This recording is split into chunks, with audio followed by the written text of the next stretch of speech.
Hey, hi, this is Raphael, and we're gonna go and play our physical card game. Each player draw 6 cards, and the Bane Bowl is gonna go first.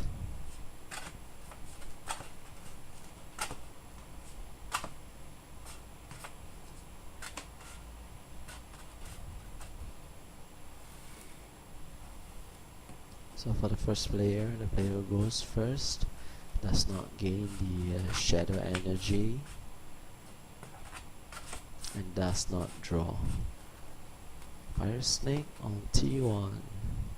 So once Bimbo is done, he adds the shadow energy for his opponent.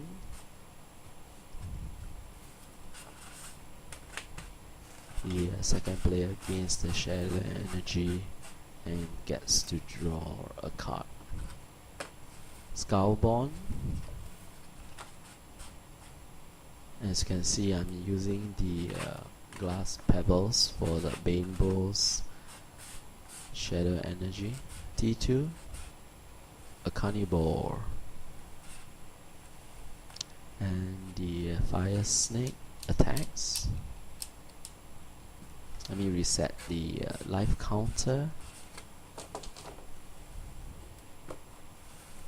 and Skullbone takes 1 damage, and Bimbo is done, and he adds another shadow energy for his opponent.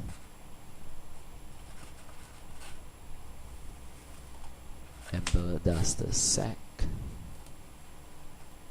and summons a duck.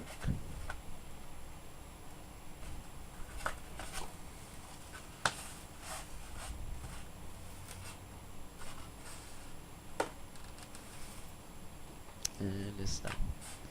Let's see, shadow energy for Bimbo. Bimbo sacks the PV and summons the DMT, destroying the Skullbone, allowing Carnivore to attack Duck, killing it.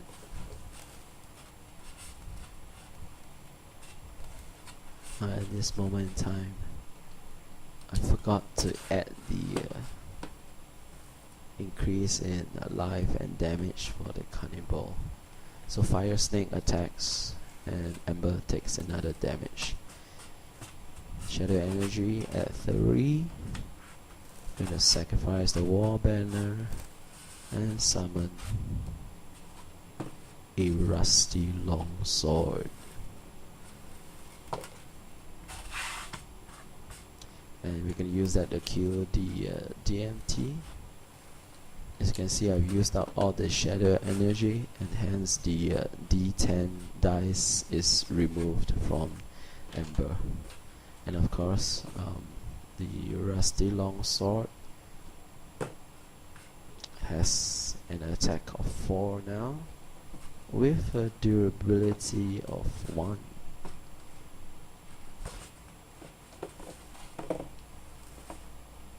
Yeah, okay. This is where we insert the life for carnivore, which I forgot to do on Bimbo's turn. 33. So we can use dice very effectively to indicate durability as well as life, as well as the attack of each ally.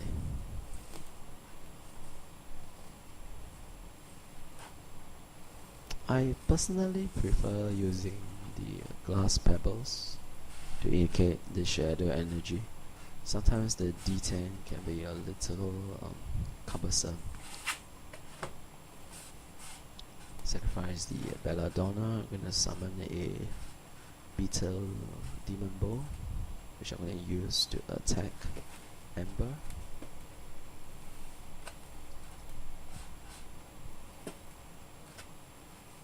And hence the BDB now has a durability of 3. And the rusty longsword is gone. Ember drops 1 life while Bimbo takes 4.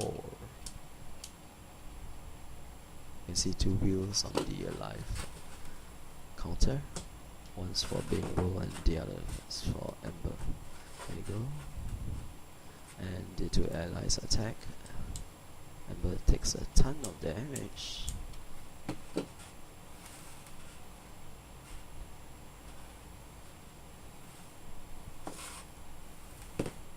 And we are done. And Ember gains 1 shadow energy. The idea of adding the shadow energy for your opponent comes from Dire Woven. It's a fantastic idea. And SB, we're gonna use it on the bow. Bye bye.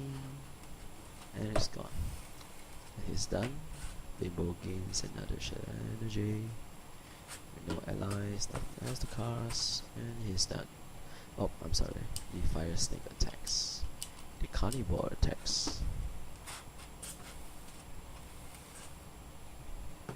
Here we go. Once again, Ember back to two shadow energy.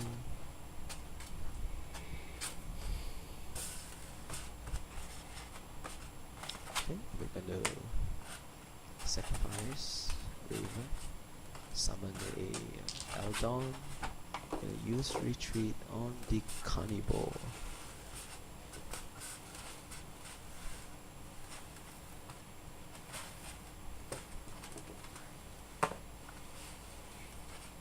Bimbo gains another shadow energy. Turn is done. Medusil. At this moment in time, I'm going to show you what happens when I use a poison arrow. Right? Now, depending on the number of turns, I would use different colors to indicate different status. In this case, this is a poison arrow, and let me check. Disabled for 1 turn. And so it plays 1 on the Eldon. Now, if similarly for freeze, if the ally is frozen for 3 turns, we can just use a blue dice and indicate 3. Yep, with the remaining resources, I can bring out the carnivore once again. As you can see, I'm using a poison token chip to indicate that the Eldon is being poisoned. But you can always use orange hat dice, status dice, which I highly recommend.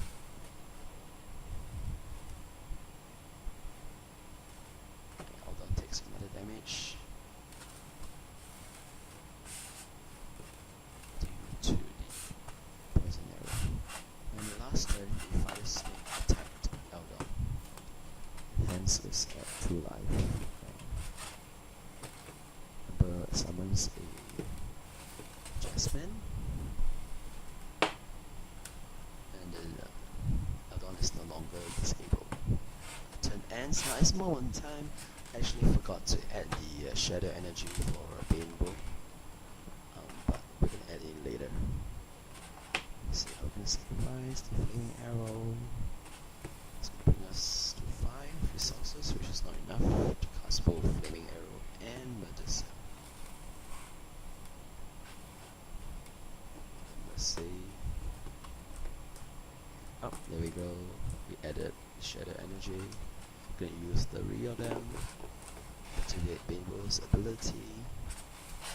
We're gonna use it on Jasmine and on Ember.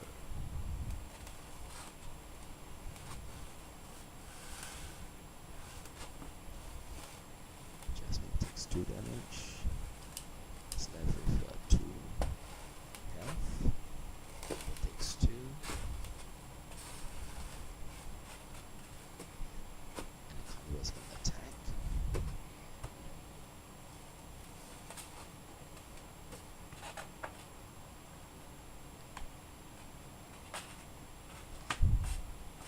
Yes, carnivore's gonna attack.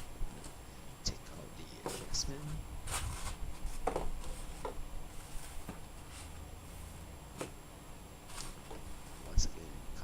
grows. Oops. Alright. We can use a flaming arrow. Add-on, which kills it.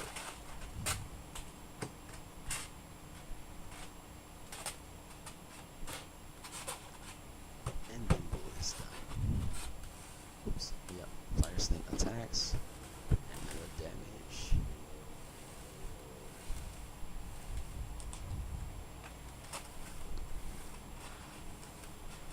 That sucks. Blake. And back to Bimbo. Against the shadow. Ooh. Raph of the forest.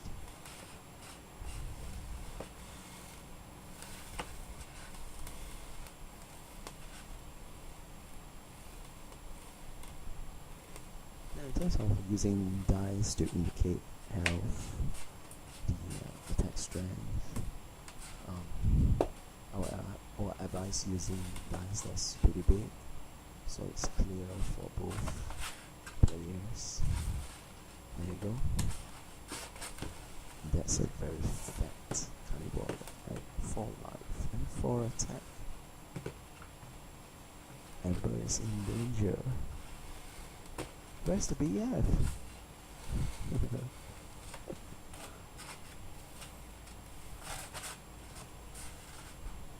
we go, and we got Lily. We're gonna bring back the longsword. Unfortunately, I do not have 6 resources. Ember's gonna have to wait another turn to cast out the longsword. So back to Bimbo. Bimbo is gonna use the flaming arrow on Lily. And use down to 2 life.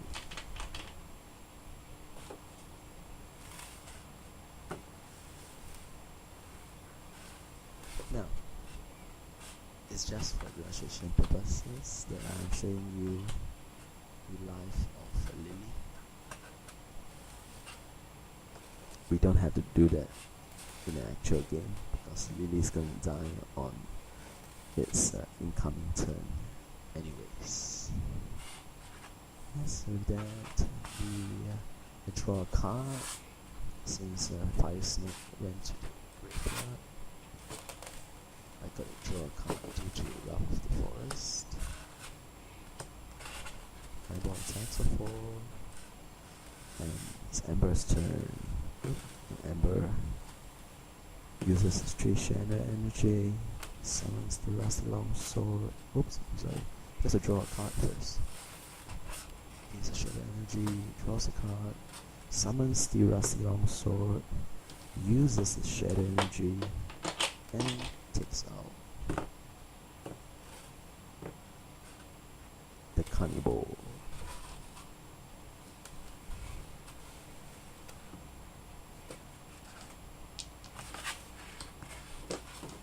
Big thanks to Orange Hat Guy as well as Verdugo, who taught me how to use dice to indicate attack as well as health for the allies as well as for the armors and weapons.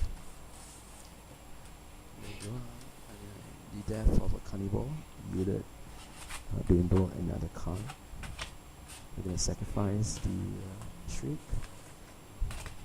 1 resource is removed from the game. Shriek destroys Rusty Longsword.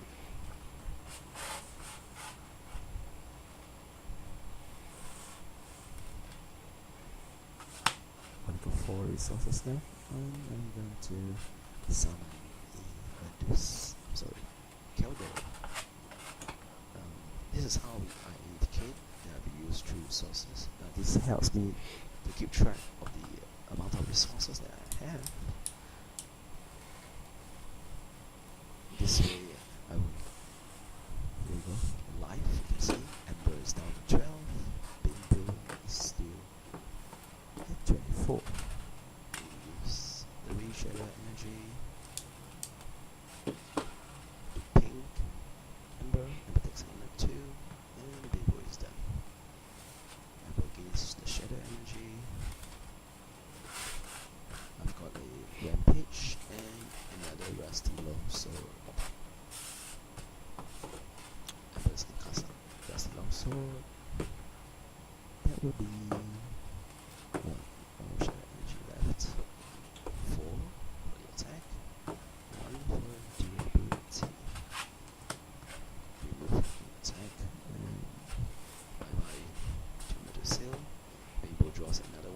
draws a shadow font.